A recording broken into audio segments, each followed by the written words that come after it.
¿Qué tal? Muy buenos días, bienvenidos, bienvenidas a todas las personas que ya se están conectando a la señal de Wambra, medio digital comunitario. Esto es Voces y Propuestas. El día de hoy tenemos un programa especial y por eso tenemos a una invitada también especial que me va a acompañar este día para hablar precisamente sobre el 8 de marzo. Vamos a tener un programa especial sobre el 8 de marzo. Bienvenida, Verónica. Gracias por acompañarnos en este programa Voces y Propuestas.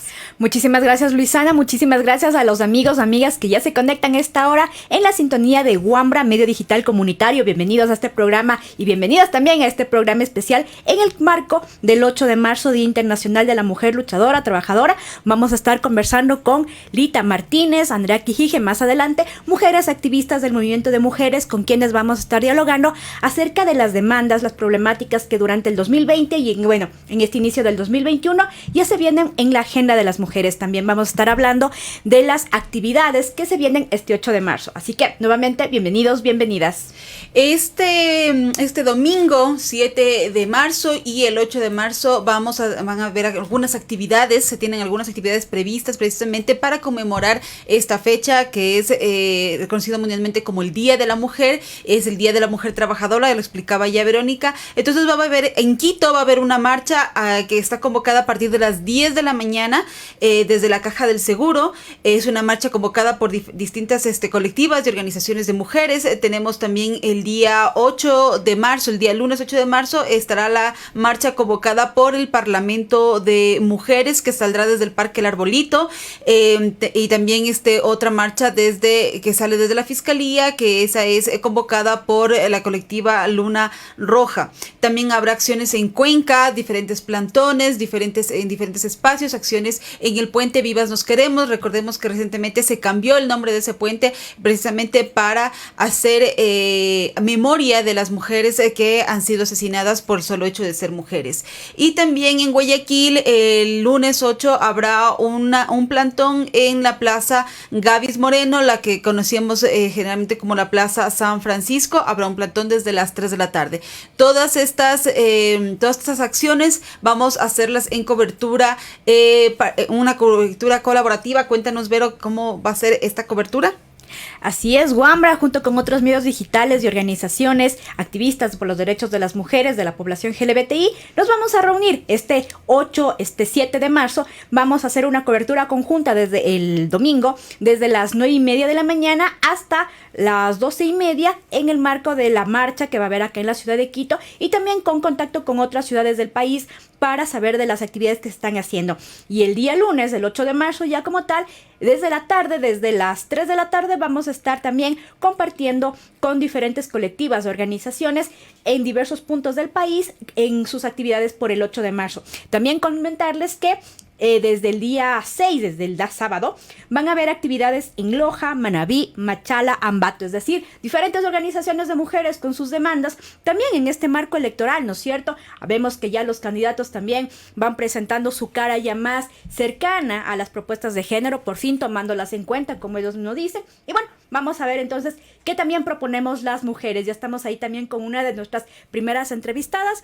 Entonces, vamos ya con esa entrevista. Así es, como le decíamos, el día de hoy tenemos este programa especial dedicado al 8 de marzo, y para eso vamos a conversar con dos mujeres que han trabajado precisamente sobre esto, que han estado en acompañamiento cercano de mujeres que han vivido violencia o que están también ahí en la incidencia precisamente buscando una progresión de derechos. Tenemos tal vez ya la conexión con la compañera. Muy bien, entonces vamos a pasar a nuestra primera entrevistada. Ella es Lita Martínez. Lita Martínez es trabajadora social y abogada feminista. Es activista social por los derechos de las mujeres, niñas, niños, adolescentes. Es directora ejecutiva del CEPAM Guayaquil, la coordinadora de la Unidad de Atención a la Niñez Maltratada del ex-INFA, miembro del equipo jurídico de las organizaciones de la sociedad civil que trabajó la propuesta de inclusión del femicidio como delito penal autónomo en el Código Orgánico Integral Penal. Es representante de las víctimas víctimas en el caso Paola Guzmán Albarracín contra Ecuador en la Corte Interamericana de Derechos Humanos y consejera del Cuarto Consejo Ciudadano Sectorial de Salud y de Derechos Humanos. Y forma parte del grupo asesor de la sociedad civil de ONU Mujeres Ecuador. Bienvenida, Lita, gracias por conectarte y darte este tiempo para conversar con nosotras. Muchísimas gracias, para mí es un placer siempre estar en estos espacios, pues soy absolutamente convencida de que desde la palabra podemos ir generando cambios y sobre todo desde la reflexión colectiva, que es desde donde se nutren todos los saberes y vivencias de las diversidades de las mujeres. Lita, para pasar, digamos, a la primera pregunta, quisiera que tal vez tú nos cuentes desde esta experiencia, este trabajo que hacen desde CEPAN, este acompañamiento, ¿cómo describirías tú el estado de situación de los derechos de las mujeres y las niñas en Ecuador de cara a este 8 de marzo? Bueno, creo que si bien es cierto los logros que se ha conseguido por el movimiento de mujeres y por la colectiva feminista en los últimos tiempos han aportado y también han incidido en el reconocimiento de los derechos de las mujeres, pero no es menos cierto que nos falta aún mucho por hacer y para que alcancemos el pleno ejercicio de nuestros derechos, aún reconociendo el derecho a la vida libre de violencia, aún teniendo normas, leyes que propugnan la prevención, la erradicación y la sanción de todos los tipos de violencia, el Estado no ha terminado de generar acciones efectivas ni sostenidas, lo que definitivamente limita la erradicación de la violencia, avala la impunidad y la desprotección en las que las mujeres nos sentimos. Por lo tanto, la preocupación por nuestras propias vidas sigue siendo, hace parte de nuestros temores cotidianos, el enfrentarnos a un sistema de justicia que está cargado de estereotipos que no solo que son un obstáculo, digamos, para la justiciabilidad de los derechos, sino que también distorsionan el sentido de instituciones que deberían protegernos, como son en el marco del litigio, digamos, puntualmente el debido proceso, la tutela judicial efectiva de los derechos y de la justicia en sí misma. Entonces, digo con toda certeza que aún cuando seguimos postulando avances, estamos en situación total de vulnerabilidad, seguimos en una realidad lacerante en donde 1 de cada 4 niñas menores de 16 años son víctimas de violencia y se encuentran frente a este sistema que no las protege, que no las acompaña, en donde campea la impunidad. Y también, como decía al inicio, seguimos encontrando estereotipos de género en el conocimiento de las situaciones de violencia, en el manejo de los medios, en el sistema de justicia, como hace 18 años se encontró Paola Guzmán Albarracín. Estamos en donde se atrevió a decir que ella era la víctima provocadora y que ella era la responsable de que este adulto en pleno ejercicio del poder hubiera atentado contra su cuerpo, contra su dignidad, contra su propia autonomía sexual.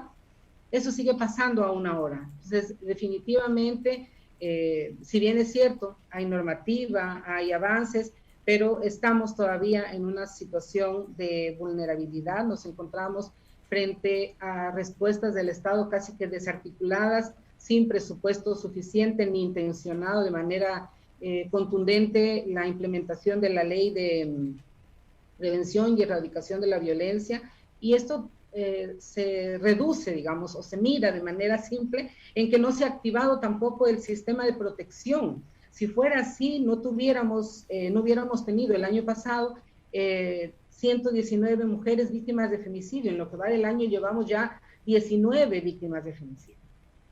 Entonces es preciso que este sistema de protección, que esta alerta, se active para poder garantizar nuestras vidas y poder seguir ejerciendo todos los otros derechos que nos asisten.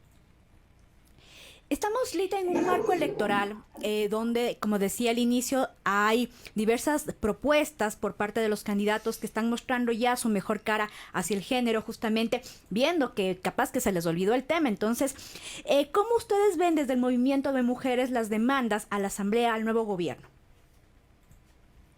Mira, la pregunta que planteas o esta reflexión hace parte también de la reflexión que hemos estado dando tanto como CEPAM, pero como parte del movimiento de mujeres diversas en resistencia en Guayaquil, nuestro Guayaquil feminista.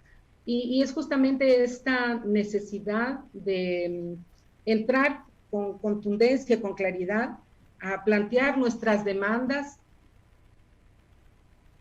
intentando, en la medida de lo posible, evitar la instrumentalización de nuestras causas, de nuestras necesidades, de estas obligaciones que tendría cualquiera de los dos que llegue, para en este momento sí abrigar causas o decirse más feministas que el mismo movimiento feminista. O sea, creo que nos toca estar muy atentas también, porque pudieran aparecer campañas o propuestas que nos podrían tentar a pensar que va a ser efectiva la respuesta. Ya nos hemos dado duro, ya nos confrontamos frente a ofertas y a incumplimientos. Si no fuera así, ya tuviéramos la despenalización total del aborto en curso.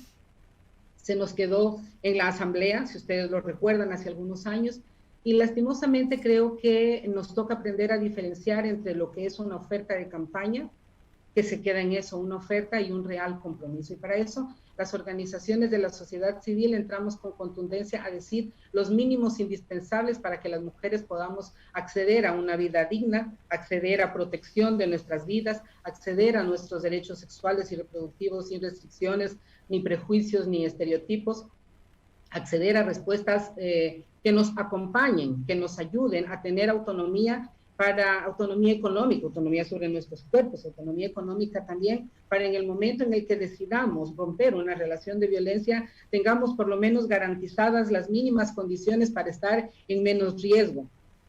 Plantear también y evidenciar estas inequidades y estas injusticias en relación a la recarga de la tarea del cuidado, que ha sido históricamente puesta sobre los hombros de las mujeres, las brechas salariales también.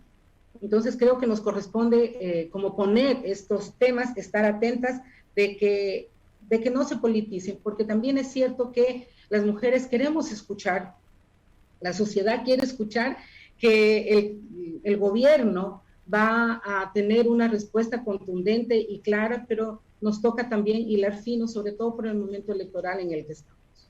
Y justo lo que acabas de decir, muchas veces estamos como esperanzados o a veces espera que desde el Estado se haga algo y como tú mismo dijiste nos hemos golpeado duro, ya a veces hemos tenido, en efecto hay victorias, hay como el tema de la ley contra la violencia contra la mujer y aún así falta de presupuesto, hemos tenido problemas precisamente para la implementación de políticas públicas del Estado en favor de las mujeres. En ese sentido, como sociedad, ¿qué podemos hacer para mejorar la situación de las mujeres? ¿Qué podemos hacer para mejorar como sociedad frente a estas demandas, frente a estos problemas que nos afectan y que nos matan incluso? O sea. Sí, bueno, creo que ahí hay que, digamos, tener claro que hay dos niveles de responsabilidad. Uh-huh. Y no caer, digamos, también en este juego que nos han puesto a las mujeres, ¿no es cierto?, de frente a la violencia, a ti te toca protegerte, a ti te toca cuidarte, a ti te toca evitar que te pase, a ti porque saliste de noche, a ti porque tomaste el Uber, a ti porque te subiste en el barco. Ese tipo de responsabilidad que nos vuelven a poner a las víctimas, también hay que tener claro cuál es la responsabilidad del Estado y cuál es la responsabilidad de la sociedad civil. Porque nuestra responsabilidad como organizaciones, como movimiento, es justamente confrontar estas demandas reales de nuestra cotidianidad, de nuestra vida, con esta respuesta y estar atentas a que podamos ir avanzando en unas políticas públicas o en respuestas del Estado mucho más sostenibles y que se acerquen de manera responsable, respetuosa, pero sobre todo contundente a nuestras necesidades y nuestros derechos, que no sea el comodín que les va a permitir en este momento captar votos o que no sea el comodín que en el momento en el que les toque tomar decisiones de recorte presupuestario o de ponderación de una o de otra estrategia, el tema de las mujeres quede invisibilizado o sea con el que se negocie más fácilmente. Entonces, el rol de la sociedad civil sigue siendo, creo que desde esta apuesta histórica nuestra, el movimiento de mujeres, la sociedad civil ecuatoriana, ha sido muy propositiva, Y también tenemos que decir, si hay leyes, si hay política pública, si ha habido cambios en la normativa, ha sido por el movimiento de mujeres, ha sido por nuestro trabajo, ha sido por la incidencia que hemos hecho, y creo que es ese el espacio en el que debemos entrar fortalecidas. Nos corresponde hacer vigilancia, nos corresponde hacer exigibilidad, pero nos corresponde también decir, estos son los mínimos que las mujeres ecuatorianas necesitamos para tener una vida digna. Creo que como movimiento, como colectiva, nos corresponde también hacer en su momento algunas reflexiones al interior nuestro, ¿no es cierto? Porque también debemos estar reflexionando permanentemente sobre evitar que los privilegios que nos habitan nos nublen la empatía. Es decir, no podemos pensar que algo no es un problema porque no nos pasa a nosotras. Y eso tiene que estar como absolutamente claro en el movimiento. Lo que nos pasa a una nos afecta a todas. Por lo tanto, son todas las luchas válidas. Y tener como la certeza de que debemos preservar la sororidad, la red de contraseñas, que nos den como esa seguridad de que no estamos solas, de que no avanzamos solas. Nos corresponde también, como organizaciones sociales, como movimiento feminista, acompañarnos para poder correr esas brechas, esas ventas, que nos habitan todavía, y tener la posibilidad o asumir la posibilidad de decir no como un derecho, decir no como una opción, rechazar lo que nos enseñaron y lo que nos acostumbramos a soportar como natural por el hecho de ser mujeres en una sociedad machista y patriarcal como la nuestra. Entonces nuestro rol es seguir acompañándonos a nosotras y al resto de compañeras de mujeres en este correr esta venda, para que podamos reconocer esta soberanía, la soberanía sobre nuestros cuerpos, y disfrutar incluso del derecho al placer desde esta autonomía y desde esta libertad, sin prejuicios, sin tabúes, sin violencias, sin culpas.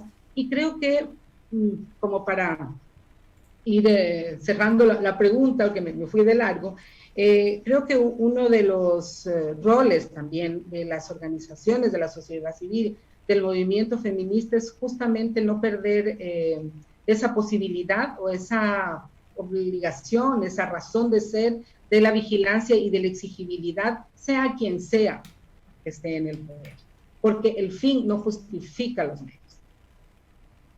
Volviendo al tema electoral, vimos que muchas de las, digamos, propuestas, como, digamos, casi que descubriendo el agua tibia de los candidatos, en algún momento era hablar sobre el tema del aborto, como que aquí en Ecuador el aborto fuera totalmente ilegal, digamos. Entonces, ¿cómo se puede, digamos, avanzar en este tema frente también a esta visión un poco sesgada frente a este derecho?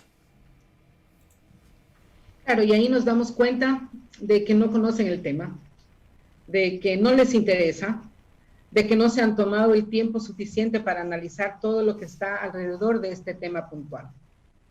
Y el hecho de que en nuestra legislación exista las causales para poder acceder a un aborto legal no es una dádiva, es una lucha. Y nosotras como movimiento avanzamos a la despenalización del total del aborto, al aborto libre, seguro y gratuito. Y lastimosamente nos ha tocado ir llegando por escalas, ¿es cierto? Como subiendo por pisos, cuando es un derecho que debe ser connatural a nuestra capacidad de decir no como un derecho, como ya lo explicaba. Y creo que esa es parte de nuestra confrontación como movimiento de mujeres, estar justamente atentas. Nosotras estamos saliendo como movimiento de mujeres diversas en resistencia, con una campaña a partir del 11 de marzo, en la que vamos a plantear, digamos, por dónde, cómo, cuáles son estos mínimos que quien llegue al poder lo tiene que hacer, pero también estamos haciendo una reflexión desde el reconocimiento de la postura de los candidatos, ¿no es cierto? Si bien es cierto, no sé, estamos confrontadas frente a un populismo y a una derecha recalcitrante, no tenemos la certeza ni la confianza que ninguno de los dos vaya a abrazar de manera certera las causas. Estamos absolutamente convencidas que nos va a tocar seguir impulsando, además porque pretenden, o no sé, seguir pensando que nos pueden endulzar la boca con una postura bastante tibia. Desde la presidencia de la República, si bien es cierto, quien llegue a ese cargo tendrá que decidir en su momento el vetar una ley, una propuesta en ese sentido, pero también tiene que generar las condiciones para que en esta corresponsabilidad con la Asamblea se puedan incluir en las reformas normativas. También tiene que vigilar para que lo que ya existe, ya tenemos el acceso al aborto por el aborto terapéutico que no se cumple. Tenemos la guía del aborto terapéutico, está establecido lo que deben hacer y es un bregar, es un suplicio, es inaccesible. Nosotros como CEPAM hemos acompañado únicamente a 2 mujeres que han podido acceder, pero con el acompañamiento de una organización que estamos allí, que peleamos y que damos argumentos legales, argumentos técnicos, que tenemos una cercanía, pero ¿qué pasa con el resto de mujeres en el rincón más chiquito del Ecuador? Si tenemos una guía, si hay la normativa, ¿por qué sigue estando bajo la discrecionalidad de profesionales de salud que se cobijan bajo la objeción de conciencia y tienen la posibilidad de violentar una norma establecida y no permitir que se acceda a un servicio o a un derecho? Y creo que va de la mano. Ya tenemos, hay que hacer cumplir lo que ya tenemos, pero también seguir exigiendo un avance en lo que nos falta. Listo. De todas maneras, a ver, quisiera tal vez que nos comentes cuáles son los pendientes, los urgentes que tiene ahorita, porque hay proyectos de ley que se están trabajando, que se quedan, digamos, sin concluir en la Asamblea, otros que toca retomar, por ejemplo, como el Código Orgánico de la Salud, que fue vetado totalmente. En cuanto a la Asamblea, ¿cuáles son las urgencias que tiene que tratar la Asamblea una vez que se instale ya en mayo del 2021? ¿Cuáles crees tú que son los temas prioritarios para las mujeres que la Asamblea tiene que trabajar? Bueno, se nos queda pendiente, como tú ya lo decías muy bien, el Código Orgánico de Salud. Como organizaciones, como movimiento social, nos toca también hacer nuestras propuestas, revisar y plantear desde nuestra perspectiva el aporte para esta ley. Se queda pendiente también las reformas al COIP, que es preciso sobre todo para las respuestas inmediatas y efectivas frente a la violencia, al femicidio. Se nos queda pendiente también la ley de educación, el garantizar o el establecer con mayor claridad la inclusión de la educación integral en sexualidad, y creo que por ahí se nos quedan también la posibilidad de ir avanzando o mirando un poco más cómo las leyes que fueron presentadas para la reactivación económica y productiva frente a la pandemia del COVID, sin duda alguna nos deja a las mujeres en mayor indefensión, y estamos hablando de que se sigue perpetuando la feminización de la pobreza. Entonces nos toca como hacer esa incidencia, y obviamente el COIP en la despenalización del aborto, esa es una causa que está pendiente. Sin embargo, si se quiere, con mucha expectativa. Las feministas un poquito más antiguas vemos con mucha energía, con mucha fuerza, la potencia también de los grupos feministas, de las mujeres feministas jóvenes que pueden seguir abrazando esta lucha. O sea, definitivamente creo que esa es una de las deudas históricas. Lita, nada, agradecerte por esta entrevista, digamos, para Wambra, y un poco para finalizar, que nos comentes acerca de las actividades que va a haber en Guayaquil en estos días. Bueno, sí, muchísimas gracias. Nosotras desde hace algunos años atrás nos constituimos en el Movimiento de Mujeres Diversas en Resistencia de Guayaquil Feminista, que agrupa a más de 15 organizaciones colectivas y activistas que venimos trabajando por la defensa de nuestros derechos. Todos los 8 de marzo nosotras, como una práctica, nos hemos tomado las calles y hemos renombrado todas y cada una de las plazas de nuestra ciudad que hacen un reconocimiento, una valoración del aporte masculino en el quehacer de la ciudad, desconociendo totalmente el aporte de las mujeres, y las hemos renombrado. En este año no va a ser la excepción, vamos a reunirnos, a convocarnos el lunes a las 3 de la tarde en la Plaza Gavis Moreno, que antes se llamaba San Francisco, para avanzar hasta la Plaza de la Independencia, y la renombraremos como la Plaza de la Subversión. Y haremos actividades, cada una desde nuestros espacios, también considerando las condiciones que exige la bioseguridad, pero sin dejar de salir a las calles y sin dejar de decir lo que todavía está pendiente y lo que demandamos las mujeres. Muchísimas gracias, Elita, por tu tiempo, por acompañarnos en este programa especial de Voces y Propuestas, y estaremos atentos y atentas a las acciones que hagan desde el movimiento feminista, desde varias partes del país, precisamente como para traerles a ustedes a la programación, a la audiencia de Wambra y de los otros medios, porque como les explicábamos más temprano, pues vamos a hacer una cobertura colaborativa con Manifiesta, con la Barra Espaciadora, junto con compañeras de las pornógrafas, del colectivo A Su Lado. Entonces vamos a estar ahí muy atentos y atentas precisamente a todas estas acciones que son necesarias, que son reivindicativas precisamente de los derechos de las mujeres. Muchas gracias, un gusto.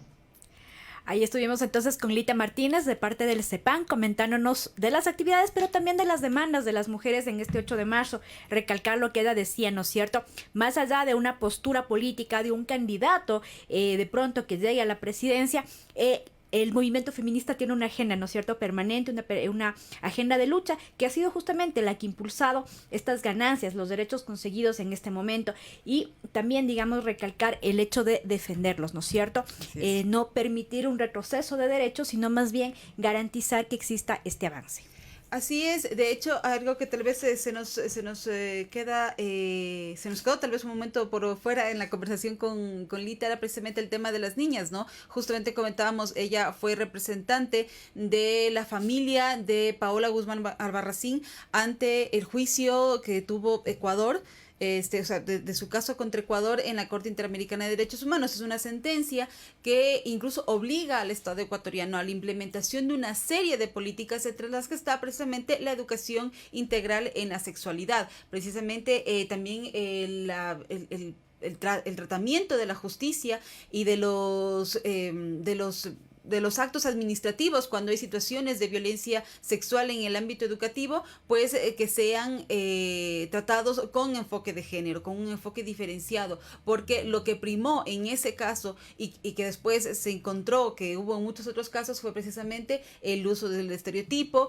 y un machismo, francamente, un machismo estructural en todo el tratamiento de ese caso, que tardó 20 años en que el Estado se responsabilice, que el Estado acepte la responsabilidad y pida disculpas públicas a la familia por todo el daño que se generó en ese caso, y que además generó una jurisprudencia para toda América Latina, ya que es una sentencia precisamente de la Corte Interamericana de Derechos Humanos. Y de pronto uno podría preguntarse, bueno, ¿qué tiene que ver el Estado en el tema de Paola Guzmán? Digamos, una niña dentro de una institución educativa que además era pública, un rector que era un funcionario público. Entonces ahí vamos viendo justamente cuál es la responsabilidad del Estado, a veces que parece un poco lejana, no se ve, pero finalmente, digamos, está ahí, ¿no es cierto? Tanto en qué es lo que tenía que hacer este rector como funcionario público, cuáles eran sus atribuciones frente a la no violencia de los niños, de las niñas en su institución educativa. Él era el llamado, digamos, a proteger a estas niñas, y además la vulneración posteriormente de la justicia, del sistema de salud. Bueno, así se va configurando finalmente esta demanda que la familia de Paola Guzmán ganó hace justamente ya unos cuantos meses al Estado ecuatoriano, y que, como dice muy bien Luisana, deja ya una secuela de temas pendientes que el nuevo gobierno debe tratar, digamos, varios temas, lo que tiene que ver con la educación sexual laica, digamos, sin prejuicios, una educación sexual, digamos, que sea cercana a los niños, niñas, adolescentes, y también sin ningún, digamos, prejuicio por detrás, ¿no es cierto? Sin ningún estigma, y más bien amplia, diversa.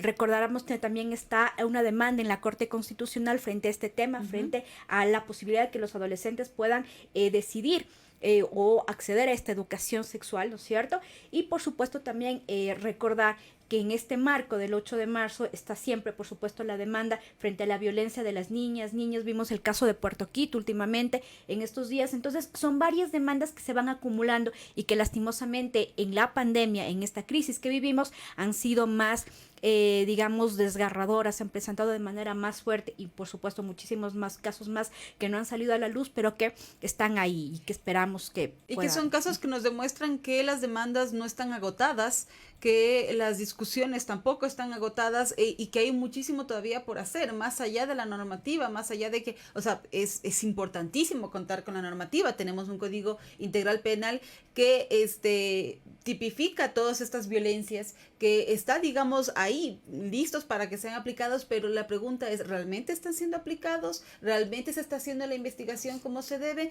Entonces, por lo que se conoce, digamos, del caso de Puerto Quito, es un caso que está en indagación previa, así que no sabremos todavía, el que se haya desarticulado y que se haya rescatado ya es algo, digamos, positivo, es algo bueno que podemos conversarlo, hablarlo, pero vamos a ver cómo actúa la justicia precisamente para sostener la protección a estas personas que han sido vulneradas, y también en cómo judicializa a las personas que cometieron precisamente esos delitos. Uno de los cuestionamientos que ya se hacía es que entre las personas que fueron detenidas había un funcionario público, un funcionario de la judicatura, pero este funcionario fue la única persona a la que se le dio medidas sustitutivas a la prisión preventiva. Y se hablaba precisamente de que precisamente en estos casos es cuando no aplicaría la prisión preventiva. A veces se ha hablado incluso con el tema de las cárceles, que sucedió recientemente, que hay un abuso del uso de la prisión preventiva, pero son precisamente en estos casos en los que sí se pone en peligro a la víctima, en los que tendría que aplicarse. Entonces todavía tenemos como esos problemas que afectan no solamente a las mujeres, sino que afectan a la población entera. Hay que también entender eso, ¿no? Los derechos de las mujeres son derechos humanos, y el que sean afectados no solamente nos afecta a nosotros como población, sino a toda la población en general. No sé si ya tenemos conexión, todavía no tenemos conexión con nuestra siguiente invitada, con quien vamos a concentrarnos un poco más en los derechos civiles y políticos, precisamente recordando un poco del propósito, digamos, del 8M. El 8M, si bien es cierto, las marchas, las acciones, siempre están para recordarnos todo este abanico de demandas de las mujeres. Sin embargo, el origen, digamos, del 8 de marzo tiene un origen en el derecho al trabajo, ¿ya? Y los derechos civiles y políticos, por ejemplo, como el derecho al voto, como otro tipo de derechos que en ese momento eran las consignas que tenían precisamente las mujeres y las mujeres que formaban parte de estos movimientos, ¿no? Mientras esperamos que ya Andrea se vaya conectando a esta transmisión de Wambra, mientras tanto recordemos de las actividades que van a haber en este marco de este 8 de marzo del 2021. Justamente acá en la ciudad de Quito está prevista una marcha que va a partir el día 7 desde, el centro norte de acá de la ciudad, desde el puente del Wambra, y llegará hasta la plaza de Santo Domingo, más o menos está previsto. Y está conformado en diferentes bloques, así que si tú quieres asistir a esta marcha, pues puedes informarte a través de las diversas organizaciones de cómo estarán previstos los bloques, en cuál te interesaría participar, y también conocer, ¿no es cierto?, las demandas que cada una de estas organizaciones. Está el tema de las víctimas de femicidio, por acá también el tema de otras demandas, justamente como el aborto, de la educación no sexista. Bueno, diferentes demandas, entonces, que también con Lita íbamos conversando. También en la ciudad de Loja, una plataforma de mujeres va a estar, ya ha estado con varias actividades durante esta semana, y el día lunes va a estar también en una marcha, al igual que en Machala, en Manabí, en Ambato y por supuesto en Cuenca, que ya nos contabas de esta actividad en este puente, ¿no es cierto?, renombrado Vivas Nos Queremos. Así es, ya tenemos contacto con nuestra siguiente invitada. Vero, ¿nos cuentas quién es nuestra siguiente invitada, por favor? Damos la bienvenida a Andrea Quijije. Andrea, muchísimas gracias por acceder a esta entrevista con Wambra, medio digital comunitario. Andrea, es feminista y activista de varios años en la provincia provincia de Manabí, parte del movimiento activo, del movimiento de mujeres, abogada de profesión, también parte fundadora de la Escuela Ecofeminista, fundadora del colectivo Tejedoras Manabitas, y ha tenido un importante recorrido en instituciones tanto públicas como también principalmente en el activismo. Así que, Andrea, muchísimas gracias, bienvenido nuevamente acá. Quisiéramos preguntarte así ya de entrada, hemos vivido en estos últimos 4 años un gobierno, digámoslo así, que se ha caracterizado por las políticas neoliberales, por las políticas, digamos, también de recorte presupuestario. ¿Cómo crees tú que ya en el diario vivir de las mujeres estas políticas, esta visión ha impactado ya en la vida cotidiana de las mujeres? ¿Tenemos un problema con el audio? Bueno, buenos días a todas. Es un gusto poder compartir con ustedes. Realmente nosotras desde el activismo estamos trabajando permanentemente para desarrollar y fortalecer los liderazgos femeninos en todos los territorios. Es importante indicar que en este escenario político que hemos tenido para nosotras ha significado un escenario histórico, porque como ustedes pueden ver, en la segunda vuelta se veía reñida por la participación de un compañero del movimiento indígena. Sin embargo, las fichas, los resultados se movieron, pero el movimiento feminista, pienso yo que en la mayoría de los territorios no estamos contentas con esta cómo se ha manejado el proceso electoral, ya que hemos tenido algunas falencias, algunos errores, y eso pues disminuye la credibilidad del CNE, de los procesos que se han venido realizando en el Consejo Nacional Electoral. Listo, Andrea, sí, en efecto, de hecho, una de las marchas que va a tener precisamente una de las razones de las marchas es precisamente la voluntad popular, ¿no? Es de lo que teníamos. Ahora, con las dos opciones que dejaron, digamos, ya el CNE, con las dos opciones que tenemos para la siguiente vuelta electoral, ¿cuál es el panorama que observamos con estas dos opciones? ¿Cuál es el panorama que desde las organizaciones de la sociedad civil que trabajan los temas de mujeres se están planteando con cualquiera de los dos que resulte ganador, sea Guillermo Lasso o sea Arauz? Bueno, yo quiero indicarles una situación, ¿no? El hecho de que nosotros no nos identificamos con ningún partido político, porque el movimiento de mujeres es un movimiento precisamente enfocado al desarrollo de los pueblos, a la igualdad, a la equidad, a la lucha por la justicia social, y no estamos identificadas con ningún tipo de movimiento ni partido político.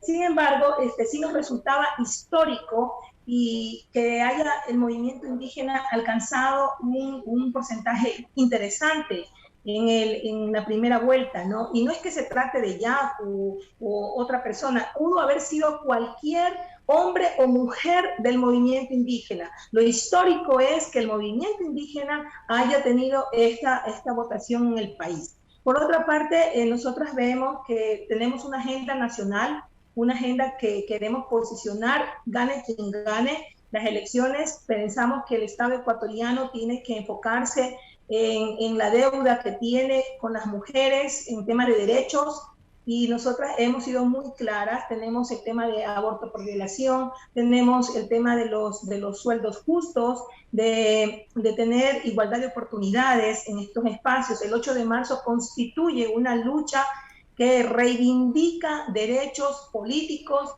civiles, laborales de las mujeres. Y es precisamente eso lo que queremos posicionar este 8 de marzo y presentar la agenda de las mujeres del Ecuador, y además comprometer a cualquier candidato, a todos los candidatos que participen, a los que lleguen, a los que están ya electos en la Asamblea Nacional, a todas aquellas personas, hombres y mujeres que van a ir este nuevo periodo 2021 a la Asamblea Nacional, comprometerles a revisar el COIP, por ejemplo. Tenemos algunos planteamientos, comprometerles a trabajar con nosotras en mesas sobre los derechos sexuales y reproductivos.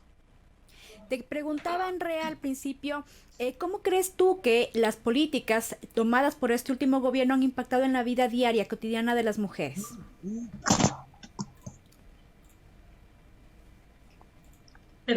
Perdón, no te escuché bien. A ver, te preguntaba que cómo crees tú que las políticas del actual gobierno han impactado en la vida diaria de las mujeres.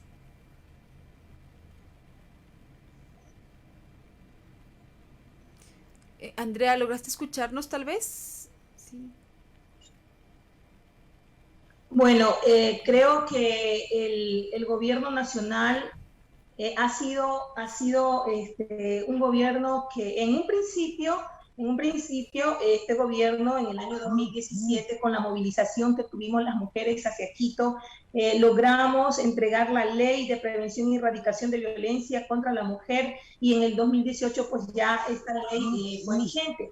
Nosotros sabemos que ha sido una lucha permanente, pero que no se ha logrado lo que las mujeres presentamos. Las demandas nuestras en este gobierno no han sido logradas. Entonces considero que sí nos ha afectado mucho, sobre todo en la economía de cuidados. Hemos estado muy afectadas las mujeres en todos los espacios. Pensamos que en este momento también hemos sido discriminadas, excluidas en diferentes procesos que son políticos, que son procesos participativos, no solamente a nivel nacional del gobierno central, sino también de los gobiernos autónomos descentralizados, tanto cantonales como parroquiales. Consideramos que las voces de las mujeres no han sido escuchadas en los territorios y tenemos grandes afectaciones en un proceso ahora electoral que no es transparente, que no es creíble, un proceso electoral que nos afecta sobre todo a las mujeres, que nos ha discriminado y nos ha excluido, en un proceso electoral que ha sido totalmente arbitrario y que se han cometido muchas situaciones que se veían venir, pero que nosotras teníamos todavía la esperanza de que a lo mejor podría ser diferente. Sin embargo, nos mantenemos alertas ante todas las eventualidades que pudieran ocurrir. Este gobierno no ha dado respuesta a las demandas nuestras. Miren ustedes, el 2020, el año pasado, terminamos con 118 femicidios en el Ecuador, y hoy, lo que va del año 2020-21, tenemos 19 femicidios y más de un centenar de mujeres desaparecidas, mujeres y niñas desaparecidas en el país. Tenemos muchos casos de delitos sexuales, y estas circunstancias, estos casos que nosotros hemos presentado, que hemos demandado al Estado ecuatoriano, no ha tenido ninguna respuesta al gobierno para la actuación que debería haber ya frente a estas problemáticas. Evaluando, digamos, estas elecciones en tema de género, hemos visto que por los cambios en el Código de la Democracia, los binomios presidenciales tuvieron que, digamos, incluir a las mujeres. Pero, ¿cómo se mira esto? Digamos, ¿ha sido un tema más bien como de la ley, de seguir la ley, o ha habido una necesidad, una real predisposición de las candidaturas, de las diferentes candidaturas, de incluir tanto a las mujeres como a las agendas de género? No, yo pienso que todo esto es un aparataje, o sea, ellos solo por cumplir lo que dice la normativa, no hay la conciencia política, no existe el compromiso real para poder tener igualdad de oportunidades. Ha sido simplemente un cumplir con lo que dice la normativa, porque de lo contrario no puedo participar. Entonces, también vemos que a pesar de que las mujeres estén inmersas en estos espacios, no es suficiente, porque las mujeres deben cumplir con situaciones, con puntos que les ponen los hombres para que puedan estar en estos espacios. Y luego, cuando muchas de ellas llegan a obtener curules, por decir, la Asamblea Nacional, o llegan a un cargo, a un lugar donde, por lo que han participado, no tienen autonomía, no tienen independencia para poder decidir sobre situaciones que afectan al territorio, al país. Andrea, dejamos de escucharte, no sé si se apagó tu micrófono. Sí. No sé si me escuchan. Ahora sí te escuchamos. Sí. Sí, te escuchamos. Okay, perdón. Entonces, eso es lo que nos hace falta todavía. Nosotras estamos trabajando precisamente en las aulas cívicas de mujeres para empoderarlas en cuestiones de temas políticos, y vamos a lograr que nuestras compañeras estén cuando existan de verdad espacios que garanticen la participación política de las mujeres en un ambiente de transparencia, de igualdad y de equidad. Justo refiriéndose a lo que acabas de decir, que me parece muy interesante, ¿no? Las compañeras mujeres le han apostado, digamos, al tema político, le han apostado a estar en los cargos públicos, en los cargos de elección popular, y una vez que están ahí, ya no tienen como autonomía. Entiendo que también se ha trabajado sobre el tema de la violencia política. ¿Cómo tú nos puedes contar cómo en Ecuador ha ocurrido esta violencia política con las mujeres que han ejercido política y que por haber razón son impedidas de gestionar precisamente estas agendas? Bueno, existen numerosas causas, ¿no? de la violencia política, o sea, también cómo se ha ejercido. No solamente es que no le permitan a una mujer concejala ocupar el cargo de vicealcaldesa, no es solo eso, va mucho más allá. Nosotros tenemos situaciones de violencia política terrible contra las mujeres, donde se les ha discriminado, donde se les ha puesto incluso emocionalmente, se la ha atacado, a la mujer se la ha excluido de algunos procesos políticos en el país. Vemos muchas compañeras nuestras que han estado en cargos, en juzgados, en unidades judiciales como juezas, en fiscalías. Hemos visto a las mujeres ejercer los decanatos de las universidades, etcétera, etcétera. Y hemos visto también cómo han sido señaladas, criticadas, estigmatizadas por el simple hecho de ser mujeres. A la mujer no se le perdona absolutamente nada, no puede tener un error, una equivocación, porque enseguida es víctima pues, de señalamientos, de juzgamiento, incluso de condenas. Es un sistema patriarcal terriblemente acusador para la mujer y nos hemos visto envueltas en muchas situaciones difíciles que nosotros vemos ahora. No ha sido un problema aislado, sino que muchas compañeras nuestras se encuentran en estas condiciones. Y no solo es por el tema, ya les digo, de ocupar una concejal que pueda ser vicealcaldesa o que pueda estar en situaciones en cargos de poder, sino que esto va mucho más allá. Nosotros hemos tenido casos tremendos en Manabí, de la violencia política que viven nuestras compañeras, en espacios como universidades, en espacios como las gobernaciones, las prefecturas, los municipios. La violencia política que se ejerce contra las mujeres en el país es muy grande, es visible, pero lamentablemente pues tenemos un Estado que no ha dado respuestas a estas demandas que las mujeres presentamos desde este espacio. Analizando nuevamente el escenario actual en el que nos encontramos, vimos en la campaña el avance de varios discursos tal vez conservadores, tal vez regresivos en cuanto al tema de derechos, y por supuesto también vemos cómo el Estado últimamente se ha reducido. ¿Cuáles consideras tú que deberían ser como los temas urgentes, los mínimos que el nuevo gobierno debería tener en el sentido de la agenda de las mujeres?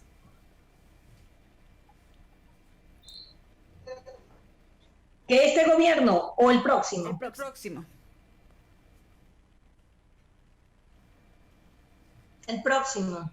Bueno, considero que el próximo gobierno debe primero enfocarse en el tema a nivel nacional. ¿Qué es lo que está sucediendo en nuestros temas de mujeres? ¿Qué es lo que está pasando con las mujeres del país? Cómo nosotras estamos trabajando no solo en la zona rural, en la zona urbana, sino también en la zona rural. Considerar que las mujeres del país somos diversas, somos mujeres que pertenecemos a diferentes culturas, que es un país tan rico, con tanta diversidad, y que precisamente esa es la clave para poder fortalecer el desarrollo de nuestras mujeres. No generalizar, porque como ustedes saben, el país tiene diferente diversidad de culturas, y precisamente ha sido ese el problema de muchos gobiernos, que ellos crean política pública, la Asamblea Nacional crea política pública para las mujeres sin las mujeres. Y ese ha sido el inconveniente que siempre hemos tenido, que no se han escuchado las voces de las protagonistas, que el gobierno nacional ha hecho y ha organizado su propia agenda, invisibilizando también las luchas de las mujeres, las protestas de las mujeres, las demandas de las mujeres,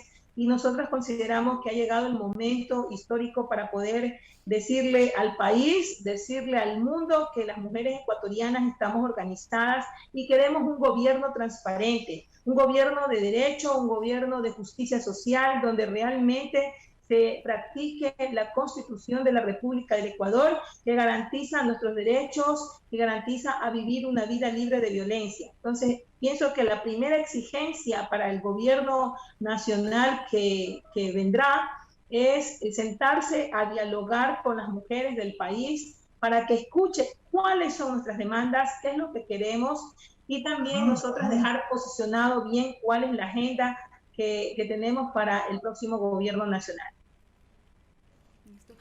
Muchísimas gracias, Andrea, por darte este tiempo para conversar con nosotras. Gracias por todo el aporte que nos da. Quisiéramos también leer algunos de los mensajes que nos han llegado a la transmisión. Se les mandó una pregunta, se les decía, escribe tus exigencias este 8 de marzo y nos escriben, ¿no? Que se paguen los sueldos retrasados a las mujeres trabajadoras, que se garantice un presupuesto para la ley de prevención de la violencia, que se garantice el aborto legal, seguro y decidido por la mujer. También tenemos felicitaciones de parte de Vilma Solano, muchas gracias también por seguir la señal de Wambra Medio Digital Comunitario. Dice, debemos seguir trabajando para exigir que se cumplan las leyes. No más femicidios. Saludos desde la provincia del Oro. También un saludo de parte de Wambra a toda la gente de El Oro. Miriam Mazaquista nos dice, gracias, Andrea, por señalar que inclusive dentro de las mujeres somos muy diversas. Y es así, o sea, realmente las demandas son tan diversas como las mujeres que precisamente formamos parte de estos movimientos. Entonces, no sé si tal vez quieras cerrar con algún mensaje adicional, Andrea, algún mensaje que quieras para este 8 de marzo, para las mujeres que vamos a salir a marchar, que vamos a estar en todas estas acciones. ¿Algún mensaje que quieras expresar? Bueno, yo solo decirles que este 8 de marzo reivindiquemos el derecho a la memoria, a tener memoria. Nosotros hemos vivido muchos momentos críticos, duros, hechos violentos cometidos contra las mujeres, que protestamos a finales de la primera década del siglo XX, y es precisamente eso lo que recordaremos el día 8 de marzo en contra de las jornadas de trabajo que nosotras reclamábamos, ¿no? Recuerden ustedes que el 8 de marzo significa la lucha por los derechos civiles, políticos y laborales, y que sí es verdad que tenemos muchas mujeres víctimas asesinadas también por luchar por estos derechos. Y decirles a las compañeras que a pesar de todas las cosas, de las circunstancias, de las dificultades que tengamos, sigamos adelante, que siempre al final del camino hay una luz. Las feministas resistimos porque de luchar nadie se cansa. Muchísimas gracias, Andrea. Nada, Andrea, solo un segundito antes de que te vayas, tú reivindicas justamente y haces memoria de cómo en el 8 de marzo, allá cuando recién se inicia esta fecha, cuando las mujeres en Nueva York, en otros espacios, en Inglaterra, posicionaban el derecho al trabajo digno, ¿no es cierto? Escuchamos ahora que las mujeres somos emprendedoras, que los nuevos gobiernos nos tienen que dar emprendimiento, pero ¿qué pasa justamente con estas demandas? ¿El trabajo como sea o qué trabajo deberían tener las mujeres?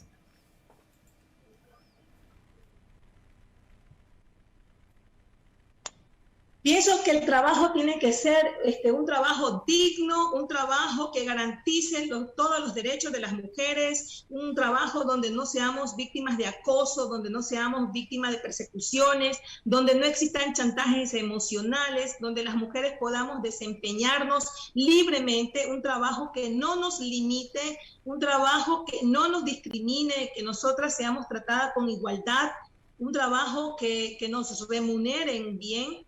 porque ustedes saben, todas las mujeres realizamos el trabajo del hogar, realizamos una economía del cuidado, necesitamos que sea esta economía del cuidado reconocida y valorada por el Estado ecuatoriano.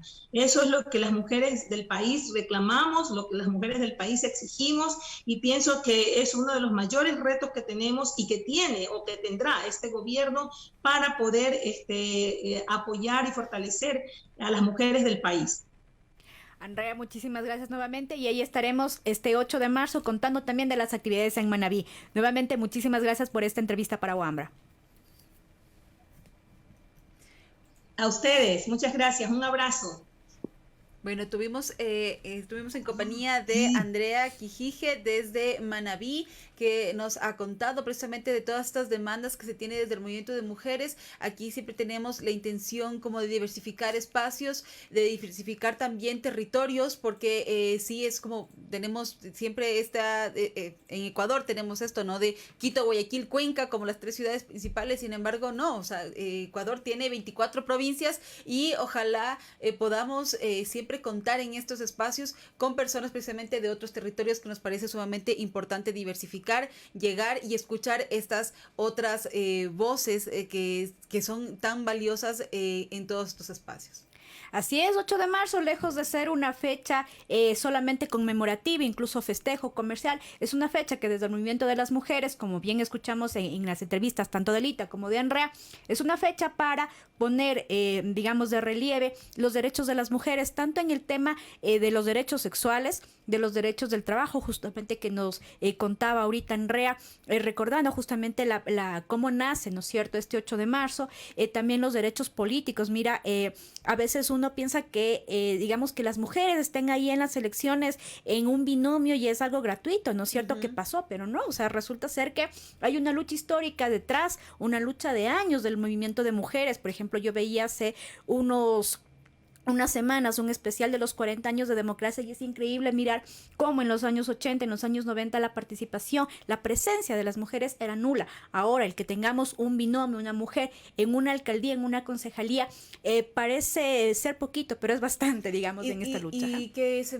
además el solo hecho de que esté, o sea, hay leyes, digamos, que lo piden, que lo garantizan, que lo exigen. Sin embargo, muchas compañeras han tenido que realmente emprender luchas titánicas para que esas vicealcaldías se cumplan, como lo dice la ley. Han tenido que pelear realmente duro para que ese cargo sea precisamente ocupado con una mujer, a través de acciones, a través de demandas, precisamente porque simplemente no han decidido no hacerlo, simplemente hacer caso omiso de lo que exige, digamos, la ley.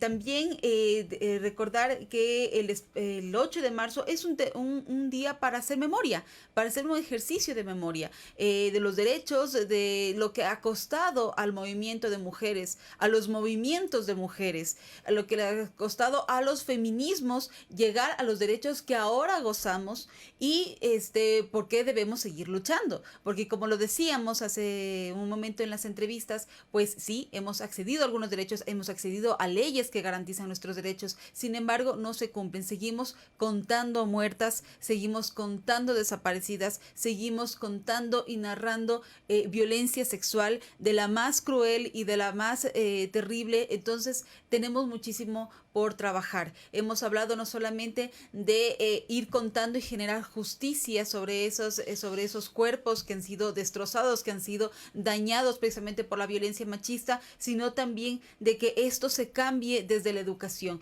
Cuando hablamos de educación integral en la sexualidad, no solamente hablamos de biología, no solamente hablamos de prevención de embarazos, hablamos precisamente de relaciones, ¿no? De cómo nos relacionamos con nuestros pares en los colegios, en las escuelas, luego en nuestros trabajos, porque precisamente ha sido esa falta de educación la que nos ha llevado a entre otras, muchas otras cosas, ¿no? Vivimos precisamente en una sociedad bastante patriarcal, bastante machista, que nos ha llevado precisamente a esto, ¿no? A contar de que en el 2019 tendríamos 118, dijo Andrea, 119, dijo Lita, de CEPAM. CEPAM es parte de esta alianza de organizaciones organizaciones de la sociedad civil que hacen este monitoreo precisamente de mujeres, la cifra que ellos reportan generalmente es mayor a la cifra que reportan las autoridades. ¿Por qué? Porque las compañeras tratan, por ejemplo, de visibilizar en estas cifras, por ejemplo, los transfemicidios, que no son reportados por la justicia. Por ejemplo, el tema de niñas que han sido también asesinadas, también están contadas en este número, porque no solamente el femicidio no solamente le ocurre a las mujeres adultas, sino que también las niñas pueden ser víctimas de femicidio. De hecho, en Ambato, no me entiendo, es en Riobamba, se está llevando, por ejemplo, a cabo la judicialización del caso de uno de los casos del caso Emilia, precisamente que fue una niña que fue violentada hasta su muerte. ¿Ya? Y que ahora precisamente está la familia exigiendo justicia. En este momento se está judicializando precisamente este caso. Y en el 2021 ya tenemos 19 casos, que es lo que nos contaban. Así es, varios de estos temas entonces fueron tratados en este programa conmemorativo del 8 de marzo y que también lo seguiremos analizando este próximo domingo 7 y lunes 8, justamente cuando haremos una cobertura conjunta acá a Wambra con otros medios digitales desde diferentes lugares del país, desde Quito, desde Ambato, desde Machala, comentándote desde las actividades y las demandas del movimiento feminista en diversos puntos del país. Así que desde ya invitados y nuevamente muchísimas gracias a Camaleón, a la Barra Espaciadora, Manifiesta, al colectivo Las Pornógrafas también por estar presentes en esta cobertura conjunta. El colectivo A Su Lado también, que va a estar aquí. Vamos a estar aquí precisamente en esta misma mesa conversando, hablando precisamente de las demandas, de qué vamos a pedir precisamente este 8M, y que como sociedad civil vamos a estar vigilantes precisamente de lo que haga el nuevo gobierno y la nueva asamblea, porque las demandas de las mujeres tienen que estar incluidas, tienen que estar en la agenda de los gobiernos. Eso sería todo. Nada, amigos, amigas de Wambra, muchísimas gracias por estar pendientes de este programa y ya saben, les invitamos entonces a esta cobertura del próximo 7 y 8 de marzo. Muchísimas gracias.